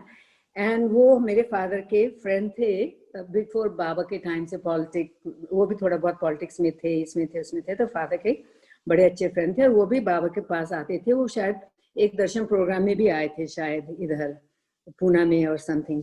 तो वो भी अपने पूरे स्कूल के बच्चों को बाबा के दर्शन के लिए उन्होंने ला रखा था। इतने सारे हजारों लोग थे, तो अनाउंसमेंट हुआ था सबको एक एक चांस बाबा के सामने से गुजरना है, बाबा का दर्शन लेके बाबा प्रसाद दे के निकल जाना है, और दूसरी बार मत जाना, बस सिर्फ एक टर्न जा सकते हैं सब लोग। तो जब मेरा टर्न आया, पूरे परिवार के साथ हम लोग गए, बाबा के सामने गए, तो बाबा एक हाथ से प्रसाद दे रहे थे और दूसरे हाथ से किसी को पकड़ के किसी को पूछ रहे थे, दूसरे हाथ से कैसे हो, क्या हो, दोनों तबीयत ठीक है, मतलब जैसे मतलब वो कर रहे थे, लिल बातचीत चल रही थी, ये हो रहा था वो हो रहा था, रिकॉग्नाइज कर रहे थे बाबा। और जैसे हाथ से पैर दे रहे थे, कभी कभी ऐसे किस भी बाबा बोलो करते थे ऊंच बना के। तो ये सब कुछ हो रहा था। तो जब मेरा टर्न आया तो मैं सिर्फ 4 साल की थी, तो अपने हाथ आगे बाबा के ऊपर, मेरे को प्रॉमिस सब कुछ, मेरे को मंडली वगैरह कोई दूसरा याद नहीं है, अपने फादर की भी वो टाइम याद नहीं है, पर मेरे को याद है कि मैं बाबा के पास गई और मैंने बाबा से ये प्रसाद लिया और बाहर आई, और वो प्रसाद दोनों हाथ से खाने लगी। जब खा रही थी तो इतना चाहिए, तो भूख लग रही होगी या, तो ये नॉर्थ इंडिया में एक चीज बनती है, उसे बूंदी कहते हैं। वो अगर छोटी होती है तो उसके लड्डू बनाते हैं, पर बड़ी होती है तो वो जलेबी की तरह छोटे गोल गोल होते हैं, उनके अंदर जूस रहता है। मेरे को अभी तक याद है, अलग अलग प्रसाद आ रहे थे, क्योंकि लोग लेके आ रहे थे बड़े बड़े टोकरे जो बाबा के पास रखे जाते हैं। उसमें वो भी थे, बताशे भी थे, शक्कर के, ये भी था। तो मेरे टर्न में वो जो बूंदी जो थी, मेरे को मुंह में पानी आ रहा है, तो वो मेरे हाथ में दिए और मैं बाहर गई और मैंने वो खाया। वो इतना डिलीशियस था, इतना अच्छा था, तो मेरे को और चाहिए था। और तो मेरे दिमाग से ये बात बिल्कुल निकल गई कि सिर्फ एक बार जाना है बाबा के आगे। तो मैंने क्या करा, मतलब उतनी उम्र में भी मैंने चालाकी करी। बाबा कहते जब तुम कोई बात सही कहते तो घंटी बजती, मेरी घंटी बज रही कि मैं चालाक थी। तो मैं बाबा दूसरे टाइम भी मैं लोगों के बीच में, बड़े लोगों के बीच में, मैंने कहा बाबा इतने सारे लोगों में कहाँ पहचाने एक छोटे से बच्चे को, इतने सारे बच्चे भी जा रहे हैं। मैं दूसरी बार भी गई तो मैंने दूसरी बार भी अपने हाथ बाबा के आगे करे, तो बाबा की आंखों में मेरे को लगा कि बाबा ने कहा स्माइल करा। और दूसरी बार जब बाबा ने मेरे हाथ में प्रसाद रखा, there was a little pressure like recognising, यूं करके दबा के प्रसाद दिया और स्माइल करा और फिर हाथ से करा, यूं करके जाओ। ऐसे बाबा सबको आगे भेजते थे, फिर दूसरा आता था, फिर बाबा। तो मैंने दूसरी बार रूल ब्रेक करके गई, मैं सेकंड टाइम बाहर आई, फिर भी मेरे लिए वो इनफ नहीं था। तो मैंने अब क्या करूं, कैसे जाऊं, तीसरी बार इस बार तो मैं पकड़ी जाऊंगी और किसी माँ बाप, किसी ने, फैमिली ने, किसी ने पहचान लिया तो डांट भी पड़ेगी, तो क्या करूं। तो मैंने अपनी चालाकी दोबारा शुरू करी, और शैतानी, चालाकी तो नहीं, शैतानी जो भी। तो मैं दोबारा से मैंने कहा कैसे जाऊं। तो देखा मैंने तो जेंट्स लोग, उनकी बारी आ गई थी, पहले बच्चे फिर लेडीज, अब जेंट्स की बारी आ रही थी। तो जेंट्स बड़े बड़े जेंट्स थे, तो उनके साथ साथ बीच में उनके घुटने तक पहुंच रही होंगे ज्यादा। मैंने कहा मैं बीच में से, तो जब मैं भी बाबा के आगे गई तो मैंने वो दो लोगों के बीच में से अपने सिर्फ हाथ बाबा के आगे करे ऐसे प्रसाद लेने के तीसरी टाइम। तो इस टाइम बाबा ने मेरा हाथ ग्रैब कर लिया, ग्रैब करके खींचा और फिर मेरी तरफ देख के मुस्कुराया, ये करा, प्रसाद दिया दोबारे से। और हाँ, और जो हाथ साफ था उससे सिर में हाथ रख के ऐसे करा और ऐसे करके जाओ और प्रसाद दिया। तो जब मैं घर आई तो मैंने ये सब बातें, पर किसी को पता नहीं, मतलब घर बात में तो किसी को पता नहीं चला, और पता चला तो या तो किसी ने कुछ कहा नहीं। तो मैंने सबके सामने शो ऑफ करा कि मैं तो बाबा के पास 3 बार गई, मुझे तो 3 टाइम प्रसाद मिला, थिंग्स लाइक दैट। देव सब कहने लगे नहीं, हमें तो सिर्फ एक बार मिला, हम तो इतना जल्दी था कि हम बाबा को देख भी नहीं सके। मैंने कहा नहीं, मैंने तो बाबा को अच्छी तरह से देखा भी, बाबा ने मेरे को ऐसे भी करा, सिर में भी हाथ रखा। तो कभी कभी कहने का मतलब है, कभी कभी ऐसे समय पे जब परमात्मा आपके सामने है तो नौटे बनना भी खराब बात नहीं है। तो मेरे को इसलिए मेरे को बाबा का टच में मिल गया था। और मेरे को कभी कभी ऐसा लगता है कि ये मेरी शैतानियों की वजह से, मेरा इस वजह से, क्योंकि जब बाबा और फादर एक दूसरे को लेटर लिखते थे तो उसमें बाबा हमेशा एरिश लिखते, बाबा ने तो लिखना बहुत पहले बंद कर दिया था, पर जब लेटर आते ऐसा लगता था बाबा ही, क्योंकि बाबा ही उसमें कहते थे कि हाँ बच्चे कैसे हैं, सुभद्रा कैसी है, ये कैसा है, वो कैसा है। पर हमेशा उसमें एक लाइन रहती थी, और अमृत ने अब क्या शैतानी करी है। तो मेरे फादर फिर लिखते थे बाबा उसने उसको तंग करा, बाबा वो गोयल के फार्म में जाके वहां से फ्रूट वगैरह चोरी करके खाती, अपने फ्रेंड्स को ले जाती है, उसकी पूरी टीम बना रखी है। तो ये मेरे बारे में तो मैं तो जब तो मेरे को इसीलिए लगता है क्योंकि जब बाबा ने समय आया, जब मैं 17 साल की थी, तो बाबा ने, शायद मैं भी उनके ध्यान में रही होंगी, और बाबा तो बाबा है, तो उन्होंने मेरे से उस टाइम पूछा था कि मैं दारा से शादी करूं। तो और जो जिस तरह से बाबा ने पूछा था, कहा था मेरे ऑर्डर की तो मत लेना, मैं तुम्हें से पूछ रहा हूँ कि तुम दारा से शादी करोगी। तो मैं 17 साल की थी, उस जमाने में हो जाती थी लड़कियों की शादी बड़ी जल्दी एज में, छोटी एज में भी, 16, 17, 18, 19 वर्ष कंसिडर ठीक माना जाता था। पर मेरी 2 बड़ी बहनों की शादी हो गई थी, मैं लास्ट डॉटर थी घर में, तो फादर मदर ने डिसाइड करा था कि इसे पढ़ने दो। और मेरे को भी स्कूल जाना पढ़ना अच्छा लगता था, तो कि हाँ इसको तो अभी रुक जाते हैं 2-3 साल। पर बाबा की इच्छा लग गई थी, तो बाबा ने, जब मैं 17 साल की थी, 18 में पहुंचने वाली थी, तो बाबा ने मेरे से पूछा कि मैं दारा से शादी करूंगी। बाबा ने पूछा, मैंने भी हाँ कहा, क्योंकि बाबा ने पूछा, उनका पूछना उनका ऑर्डर से भी ज्यादा लगा। और फिर हमारी बाबा की सामने इन 69 दिसंबर 22 मेहरा के जन्म दिवस में बाबा ने हम दोनों को एंगेज कराया। 68 दिसंबर 22 फर्स्ट टाइम दिन दारा और हम मिले बाबा के प्रेजेंस में। और बाबा, हमारी शादी की अंगूठियां बाबा ने हाथ एंगेजमेंट की, हमने एक दूसरे को एंगेजमेंट की अंगूठी बनाई। और तब एरिश ने हमें इंट्रोड्यूस कराया कि अदी के बेटे दारा और शत्रुघ्न कुमार की बेटी अमृत, उनकी एंगेजमेंट बाबा के सामने हो रही। First time we haven't even, हमने एक दूसरे को हेलो भी नहीं बोला था। फिर दूसरे दिन इसी तरह से हमारी शादी हुई। बाबा 23 दिसंबर 68 बाबा ने हाथ में 2 वेडिंग बैंड पकड़े हुए थे। एक दारा ने उठा के मेरे को पहनाया, जो मैं भी निकाल के दिखाती हूँ। ये दिखाई दे रहा है छोटा सा, can you see it? I think can see it. ये छोटा सा रिंग है, मैं ऐसे पकड़ती हूँ। एनीवे, ये वाली अंगूठी बाबा ने अपने हाथ में ऐसे पकड़ी हुई थी और दारा ने उठा के मेरे को पहनाई। और फिर हमने बाबा को गालन पहनाया। बाबा ने कहा अब एक दूसरे को भी गालन करो। तो हमने तो ये शादी की कुछ हमें मालूम भी नहीं था, कुछ नहीं था, तो गालन भी तैयार नहीं थे। बाबा ने कोई बात नहीं, फिक्र नहीं करो। बाबा को बहुत सारे हार, फूलों के हार चढ़ाए जा रहे थे, जो बाबा पहन नहीं रहे थे, सिर्फ हाथ लगवा रहे थे। और अपने पैरों के सामने वहाँ पे काफी बड़ा ढेर लगता जा रहा था। तो बीच बीच में यारिश और भाऊजी और संबरी उठा कर ले जा लेते थे। पर अब उस समय भी काफी फूल थे उसमें। तो बाबा ने कोई बात नहीं, फिक्र नहीं करो, 2 हार मेरे बाबा के पैरों के सामने जो थे ये उठाओ और एक दूसरे को पहना। तो हम दोनों ने एक एक हार उठाया बाबा के चरणों से और एक दूसरे को हार पहनाया फूलों का। और एरिश ने और बाबा ने हमारे को अनाउंस करा कि हमारी शादी हो गई है। एंड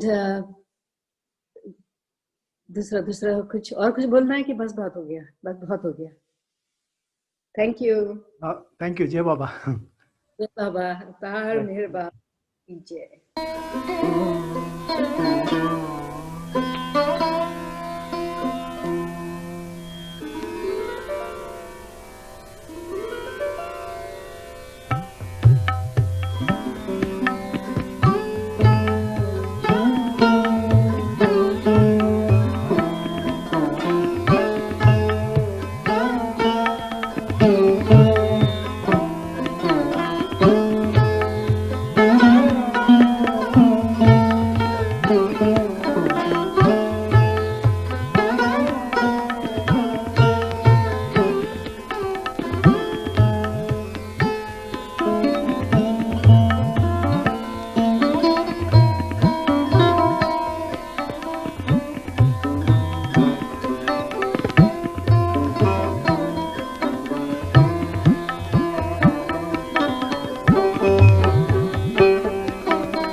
साग खाया विदुर जी के घर को, साग खाया विदुर जी के घर को, जिसने पागल बनाया गोकुल को, जिसने पागल बनाया गोकुल को, वही यशोदा के प्यारे कुंवरिया, वही यशोदा के प्यारे कुंवरिया, फिर से सुनाने आए रे, आए रे, आए रे, आए रे। अनहद का संगीत, अमर शांति का गीत, अनहद का संगीत, अमर शांति का गीत, सुन के जागे संप्रीत सत्य होता प्रतीत, सुन के जागे संप्रीत सत्य होता प्रतीत, हुई मदहोश ब्रज की ललनिया, ऐसी मधुर मोहन की मुरलिया, हुई मदहोश ब्रज की ललनिया, हुई मदहोश ब्रज की ललनिया, फिर से सुनाने आए रे, आए रे, आए रे, आए रे।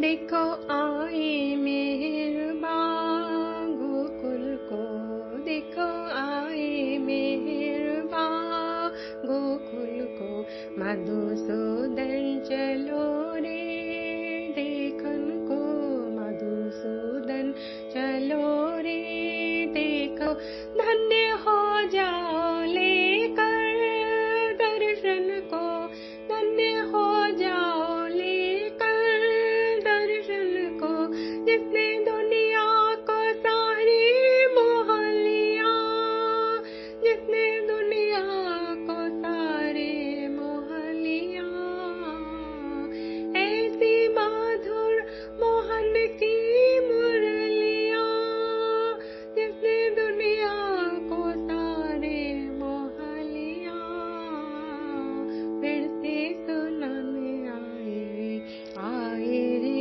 आए रे, आए रे, आए गोकुल के फिर से सावरिया, लेके जादू के अपने पसूरिया, सबको सुनाने आए रे, आए रे, आए रे, आए रे।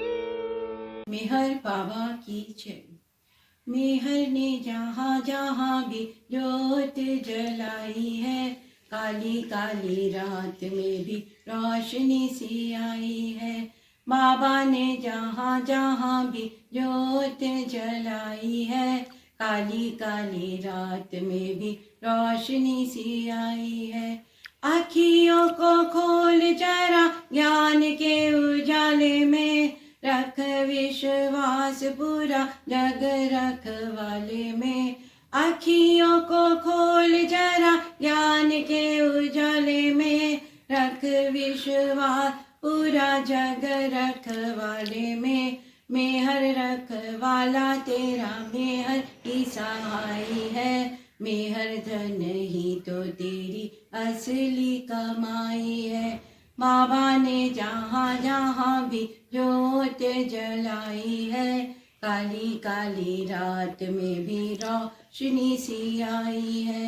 द्वार द्वार भटकेगा दुख बढ़ जाएगा, एक द्वार पकड़ेगा नशा चढ़ जाएगा।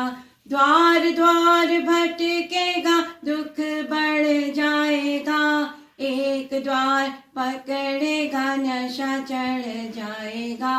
कितनी ही बार यही बात समझाई है, बाबा के सिवाय हर चीज पराई है। कितनी ही बार यही बात समझाई है, बाबा के सिवाय हर चीज पराई है। बाबा ने जहाँ जहाँ भी ज्योत जलाई है, काली काली रात में भी रोशनी सी आई है। बाबा और देख अपनी दुनिया संवार ले, कितना अच्छा मौका है ये प्यार दे के प्यार ले। बाबा और देख अपनी दुनिया संवार ले, कितना अच्छा मौका है ये प्यार दे के प्यार ले। जिसने भी सच्चे दिल से आस लगाई है, बाबा के करम ने उसकी आस बनाई है। जिसने भी सच्चे दिल से आस लगाई है, बाबा के करम से उसकी आस बनाई है। बाबा ने जहाँ जहाँ भी जोत जलाई है, काली काली रात में भी रोशनी सी आई है। भक्ति के बंधनों को बांध पक्की डोर से, आंधियां चलेंगी इस सफर में बड़ी जोर से। भक्ति के बंधनों को बांध पक्की डोर से, आंधियां चलेंगी इस सफर में बड़ी जोर से। माना इन रास्तों में घोर कठिनाई है, लेकिन इन ठोकरों में बड़ी गहराई है। माना इन रास्तों में घोर कठिनाई है, लेकिन इन ठोकरों में बड़ी गहराई है। बाबा ने जहाँ जहाँ भी जोत जलाई है, काली काली रात में भी रोशनी सी आई है।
ऐसी मोह की वर्षा, मेरा चैन रैन रैन अपने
उसकी दैवी अनंतता का कैसे हो अनुमान।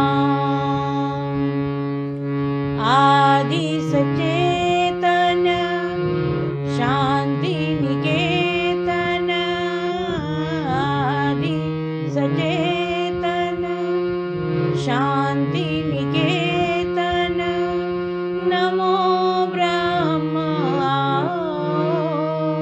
मेहर प्रभु आरती अपनाओ, मेहर प्रभु आरती अपनाओ, मेहर प्रभु आरती अपनाओ। प्रेम दीप में ये जलाऊं, प्रेम दीप में ये जलाऊं, निविड़ अंधेरा मिटता पाऊं, निविड़ अंधेरा मिटता पाऊं। अपना सब कुछ तुम्हें चढ़ाऊं, अपना सब कुछ तुम्हें चढ़ाऊं, तुम मुझको सरसाओ, मेहर प्रभु आरती अपनाओ, मेहर प्रभु आरती अपनाओ, मेहर प्रभु आरती अपनाओ। जीवन की हर सांस हमारी, जीवन की हर सांस हमारी बन जाए प्रभु गति तुम्हारी, बन जाए प्रभु गति तुम्हारी। हे करुणा कर लीला उधारी, हे करुणा कर लीला उधारी, तुम करुणा बरसाओ, मेहर प्रभु आरती अपनाओ, मेहर प्रभु आरती अपनाओ, मेहर प्रभु आरती अपनाओ। बने आरती जीवन मेरा, बने आरती जीवन मेरा, आदि अंत का लय हो घेरा, आदि अंत का लय हो घेरा। खुले नयन और दिखे सवेरा, खुले नयन और दिखे सवेरा, तुम मुझ में छा जाओ, मेहर प्रभु आरती अपनाओ, मेहर प्रभु आरती अपनाओ, मेहर प्रभु आरती अपनाओ। आदि सचे